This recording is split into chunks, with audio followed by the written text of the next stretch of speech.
Welcome back to the 7th episode of the Take the Initiative playlist. Today is going to be a quick one. I'm still playing Sabine. These games were actually recorded pretty close to each other, so there's not any changes to the list in this one and the next one. So spoiler, I'm playing Sabine there as well.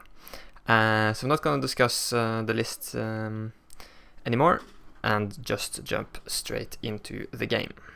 This game I'm playing against a Grand Inquisitor. So this matchup is all about going fast, and I think I have a opinion on who plays the faster deck.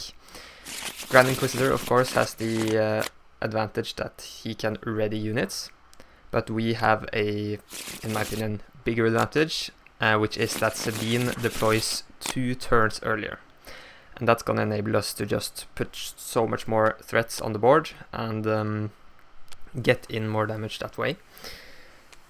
So I did a mulligan here, got a pretty good opening hand now with both Sabine and Cassian, and a very nice curve actually, so a 2 cost, 3 cost, 4 cost and 5 cost. I wouldn't say that's necessarily always the best hand. Sometimes you really need to have multiple options for your early plays to kind of react to your opponent. But here we're very lucky that he didn't have a ground unit, because let's say he had a Hylobond Enforcer or a Scout Bike Pursuer, he could ready it with a Grand Inquisitor and give it a shield with a security complex and take out our Sabine. So him going to space is actually the best thing that could happen for us. He did ready the Inferno 4 to get in some extra damage, but at least we still have our ground units.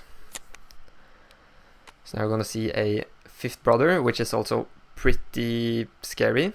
As I mentioned, Grand Inquisitor is a pretty fast deck, because he can just ready his units immediately after playing them. And now we'll see 5th brother attacking, damaging himself, and then dealing 5 damage to our base. So we're going into the 3rd turn now, and we've almost taken half of our base's life total in damage. So that's quite a lot of damage, but we're still optimistic because Sabine's gonna deploy this turn.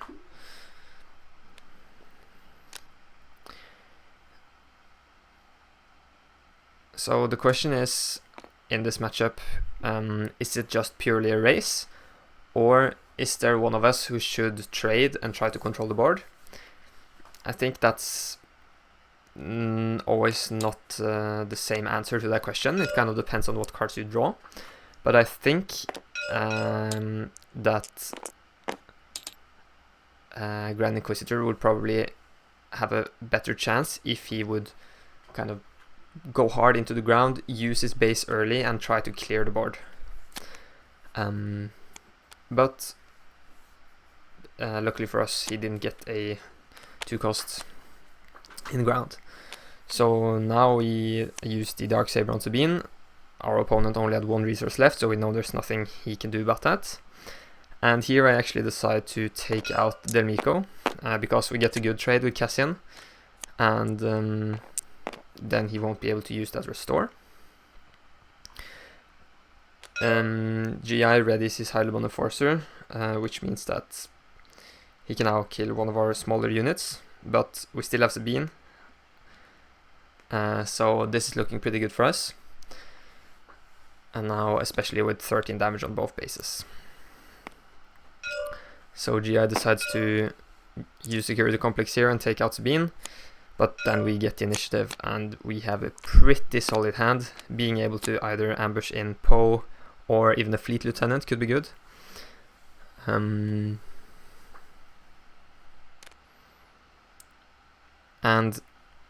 we're on 5 resources. There's not that much our opponent can do. Especially because Grand Inquisitor is not deploying until next turn. So now we could... There's many things we could do. We could ambush Poe, which is what I did here.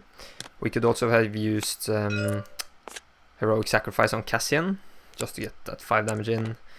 But I actually decided to use the to discard a card to get 2 damage on the base. That way I have kind of lethal damage on the board right now. 7 with Sabine and then 3 with Cassian. But our opponent plays base, which now gets Sentinel when he takes the initiative. So then I'm just passing. Not bothering attacking into base, because then he will get up to 5 power, which can be a little bit dangerous maybe. Okay, so now we're gonna see an upgrade being played on base, but that doesn't really work here because we can just discard a card to pose on attack ability, and then discarding the upgrade. And I actually decided to discard heroic sacrifice as well to deal 2 damage to Inferno 4. You could argue that 2 damage to the base maybe would have been better, so with Sabine's on attack I could just finish the game that way. If my opponent would, let's say, play a Sentinel with 4 health, like a Cloud City Vanguard. But I guess I only had 13 damage on the base, so I felt quite comfortable just getting rid of Inferno 4. But I still think maybe it would have been better to go to the base there. Okay, so I think this matchup is not gonna be about the Space Arena. So I decided to take out Bright Hope and the Medal Ceremony. To take in some aggressive cards. Didn't quite see what it was. Maybe it was the what's it called? The Rebel Assault thing that lets you attack with 2 rebels.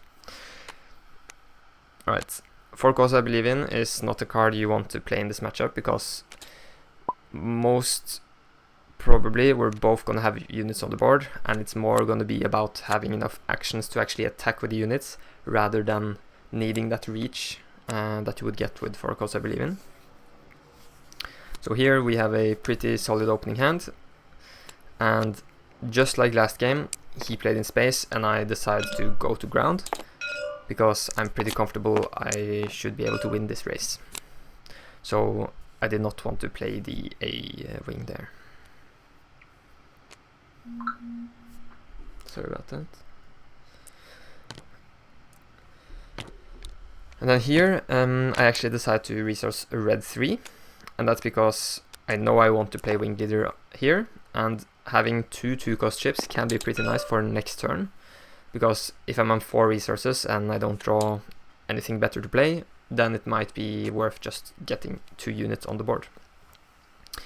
And here our opponent plays a 3/3 with Grit, and I actually decided to trade because I don't want him to ready it and give it a shield and then kill our Battlefield Marine and still have it survive on the board. So as I said, I think the early game here is all about controlling the ground, so that's why I think that trade was the right move. He's gonna trade with his Inferno 4, and we drew a heroic sacrifice. Might be nice to have later. Here I'm just going to the base because he might have an open fire, for instance, or a Sentinel. I mean, I would have taken that trade willingly, I think, on base. So it would have been the worst if the Marine was still ready. But now we can see him readying base and giving him a shield. So he's now a 4/3 with a shield. And here I totally forgot that he has Sentinel because Grand Inquisitor still has the initiative from last phase. So that means I have to reconsider what to play here.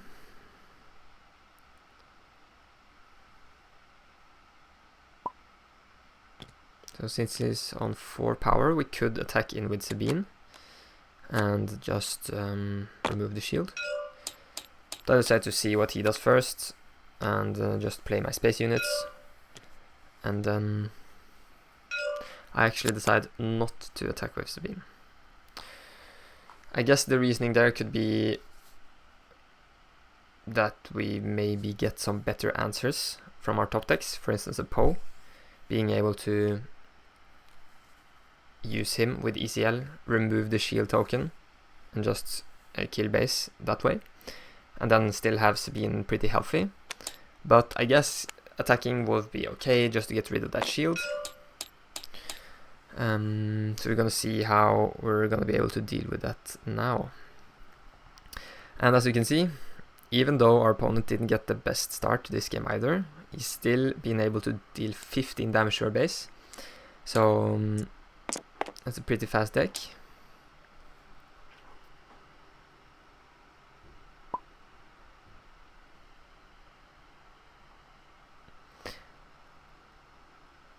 And I did not see what he played here. Maybe he's still thinking.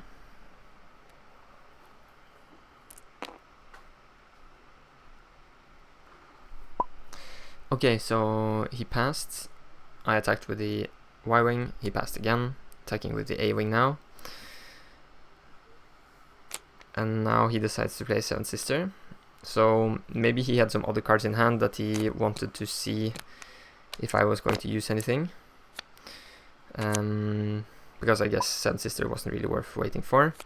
Now I got a really good ambush in with the K2SO, killing itself and getting 3 overwhelm damage. Or maybe it wasn't supposed to be 3 actually. Yeah, regardless, I think we're in a pretty solid position there and our opponent conceded. So that was 2 very quick games.